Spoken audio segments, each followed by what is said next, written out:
berarti artinya nih anak-anak kelas 12 kan sudah lulus ya, udah selesai ya Pak Teja ya, mereka ini kan. Iya, betul. Boleh tahu kemarin tuh tanggal berapa Pak wisudanya? Wisudanya itu Mei akhir. Ya, sekitar Mei akhir, ya. Mei akhir. Nah, sekarang ini kembali ke jadi artinya sekarang tinggal persiapan kenaikan. Nah, pengen tahu nih, kenaikan kelasnya untuk anak kelas 10 dan kelas 11 nih gimana ini? Iya, jadi nilai-nilainya itu bagaimana nih? Nah, ini yang membuat kami, saya info ke guru-guru gitu ya, bahwa dalam kita memang dengan home learning ini bukan cuma sebetulnya bukan cuma memindahkan media kelas real ke kelas virtual, sebenarnya bukan sebatas itu gitu ya. Tapi juga kita paradigma mesti berubah. Artinya yang tadinya penilaian itu sifatnya mungkin mengukur hanya sebatas pengetahuan, nah ini kita harus rubah ya, rubah dengan sesuatu yang memang lebih bermakna untuk anak di masa pandemi seperti ini, dan juga bagaimana anak siap menghadapi sesuatu yang baru ya. Jadi karena saya pernah share ke guru-guru gitu ya, saya keliling di grup, masuk ke grup line, grup WA, judulnya ada matematika SMA, ada UNBK SMA gitu ya, ada nanti fisika SMA gitu ya, anggotanya banyak sekali, anggotanya 5.000 lebih anak. Nah di situ saya masuk, saya mau lihat ngapain sih dalamnya. Ternyata memang ngagetin juga, ya sebenarnya nggak terlalu kaget juga sih. Jadi itu foto-foto soal-soal ujian gitu ya, foto-foto soal-soal mungkin tugas atau intinya soal gitu ya, itu banyak beredar di situ gitu, screenshot, tolong dong bantuin, screenshot tolong bantuin gitu ya. Nah ini jadi khususnya untuk penilaian kan syarat dari kenaikan memang dari sisi nilai ya, nilai sikap, lalu terpaksa kami juga harus menyesuaikan gitu ya, menyesuaikan artinya penilaian yang diambil itu inti utamanya kan harus bisa mengukur kemampuan anak yang sesungguhnya. Ya, bukan kemampuan guru lesnya, bukan kemampuan dari yang lainnya lah, sumber-sumber lainnya gitu kan. Jadi betul, karena yang tadi saya sampaikan, saya iseng gitu ya, di tengah-tengah ini saya berkeliling di grup-grup lain gitu ya. Di situ ternyata saya share juga ke guru-guru gitu ya, coba Bapak Ibu, jangan-jangan ada soal Bapak Ibu di situ gitu kan. Ya, lagi ulangan di screenshot, taruh di grup lain. Ada yang jawab, nanti anaknya tinggal disalin, tinggal baca, gitu, tinggal dibaca gitu kan. Nah kalau gitu kan saya bilang berarti kan apa yang mau kita ukur gitu ya.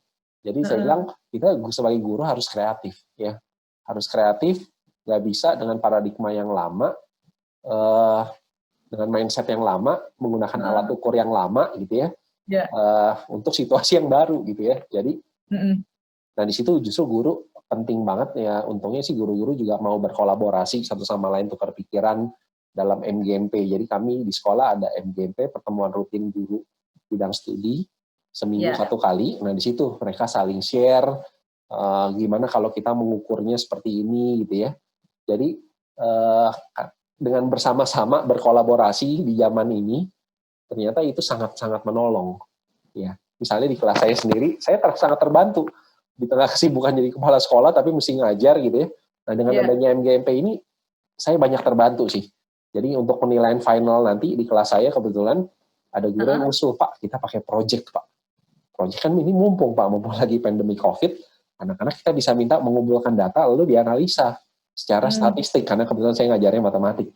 Wah bagus sekali Bu. Coba kita ada perangkatnya, ada isi ibu ini dia kirim dari, bukan dia yang buat tapi dari resource luar, tapi kita pelajari bersama, coba baca, saling kasih masukan untuk konteks Indonesia, lalu keluar. Akhirnya kita buat benchmarknya, kita buat timelinenya, kita buat instruksinya. Ya akhirnya final test kita bukan yang untuk kelas matematik itu bukan sifatnya bukan ujian tulis, tapi kita pengen kamu belajar sebagai seorang berpikir saintis, kamu kumpulkan data yang real, sebutin resource datanya, kirim ke kita cek dulu, kita akan verifikasi dulu, lalu kalau kita anggap sudah datanya valid, setuju, silakan kamu lanjutkan dengan menganalisa, ya, menganalisa dengan data itu kan sekarang zaman big data ya Bu ya, kita tahu ya, semua serba data gitu ya, nggak bisa by feeling tapi dengan data. Nah itu kita juga lewat matematik sih pengen ngajarin anak-anak berpikir kritis terhadap data gitu ya, mengolah data, menganalisa. Jadi memang bentuk assessment-nya yang kita bedakan ya, lebih untuk tadi anak-anak belajar, jangan sampai karena pandemi COVID ini segala skill-skill yang anak harusnya bisa kuasai itu hilang gitu, jangan ya. Tapi lewat walaupun di rumah tetap kok bisa kita buat tugas yang memaksa anak explore data. Dia mau nggak mau kalau dia explore data, dia cari data kan mau nggak mau dia cari resource cukup banyak ya Bu ya. Saya jujur aja dari berapa hari terakhir ini anak terus hubungi terus Pak, saya punya data ini Pak. Datanya lucu-lucu lagi ya, datanya lucu. Ada yang ini data apa nih? Ini Pak tempat kan banyaknya petir di satu tempat di Kenya. Saya bilang kenapa pikirnya itu? Saya suka sih. Jadi anak juga ketika memilih data juga bisa yang sesuai apa yang dia sering jalani ya. Jadi interestnya dia. Interestnya dia, betul. Mungkin yang natural gitu ya, lebih suka alam. Yang pemain anak-anak cowok, Pak ini saya mau ada pemain data tinggi, pemain basket NBA Pak. Oh ya boleh aja, saya bilang boleh. Cuma ini fit sama ini kamu convert ya ke meter dan senti kan, kita commonnya di sini meter dan senti kan. Oh siap-siap Pak gitu ya. Jadi saya lihat anak-anak tuh hadir dengan ininya masing-masing ya, dengan interestnya masing-masing.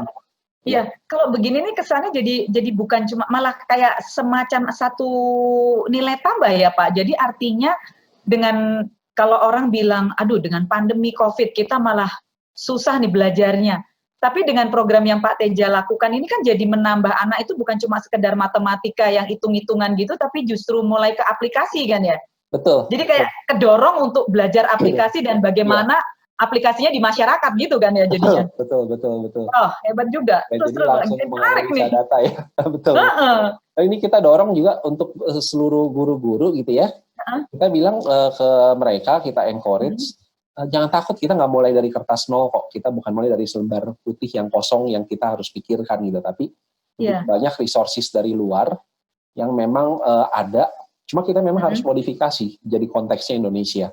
Ya, jadi konteksnya sesuai dengan anak-anak kita, cara belajar mereka, gitu ya. Jadi sebetulnya sangat banyak sekali dari luar sana yang bisa kita gunakan. Dan sebetulnya sebelum pandemi kita memang sudah begitu, Bu. Cuma dengan adanya ini, tadi yang Bu Ari sampaikan di awal, ibaratnya kita dijorokin, jadi mau nggak mau deh, gitu ya. Kalau mungkin dulu kan guru-guru, kayaknya enakan ngasih soal koreksi gitu ya. Tapi dengan ini kan mereka aware juga, iya ntar soal saya kalau bukan dikerjain anaknya gimana ya gitu. Artinya nih kalau saya ngeliat nih Pak Teja sebagai kepala sekolah juga mesti benar-benar ngantisipasi banyak hal ya, karena kan kalau sekarang dengan era internet semua terbuka, soal bisa di mana-mana, jawabannya jadi nggak real. Anak yang tadinya ini tiba-tiba kok jadi 10, nah itu nilai 10-nya pertanyaan itu. Betul. Nah itu yang saya juga sampaikan ya, Bapak Ibu nggak protes tuh, saya bilang Bapak Ibu nggak bisa protes ya.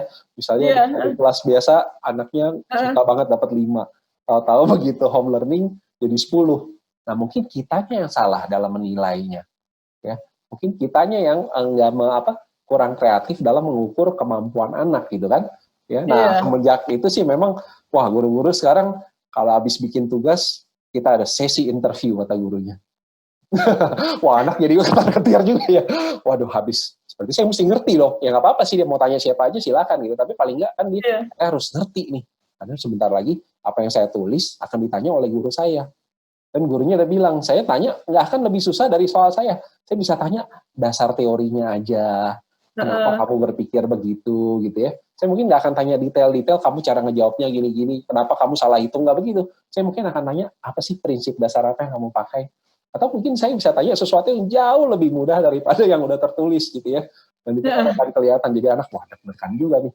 50% gitu. Kalau tertulisnya 100 tapi nggak bisa menjelaskan 0 kan, 100 tambah 0 bagi 2, 50 juga.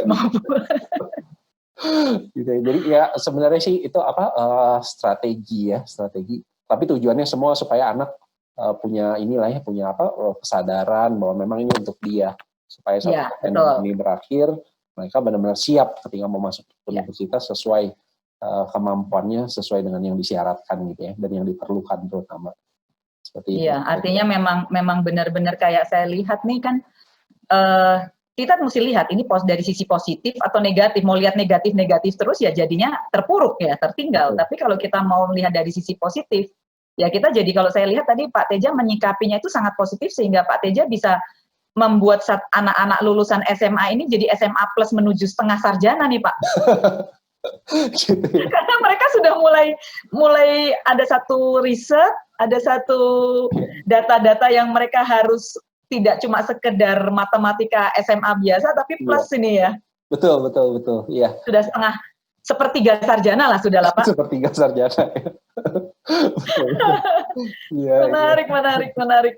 Nah, sekarang ini kan masalah kenaikan kelas tetap jadwalnya sama ya Pak ya, kenaikan kelas sesuai dengan schedule ya? Ya, tetap berapa itu Pak? Schedule tanggal 25. Nanti 25 Juni ini, betul. Nanti minggu depan nih orang tua akan kita kirim teknis ketemu wali kelasnya.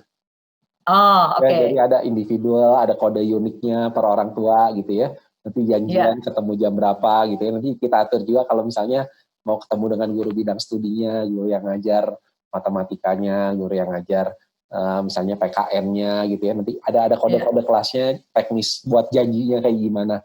Ya semua baru tapi seru sih. Ini sebenarnya gini Pak, saya lihat pertama dari kepala sekolah, guru, murid. Sekarang orang tua juga kayak didorong masuk supaya melek internet juga nih Pak. Mulai belajar Google Meet. Gimana caranya mau ngobrol sama wali kelas, gimana caranya mau ngobrol sama guru-gurunya supaya bisa tetap ngobrol tapi jaraknya dengan virtual gitu kan, jarak jauh. Betul.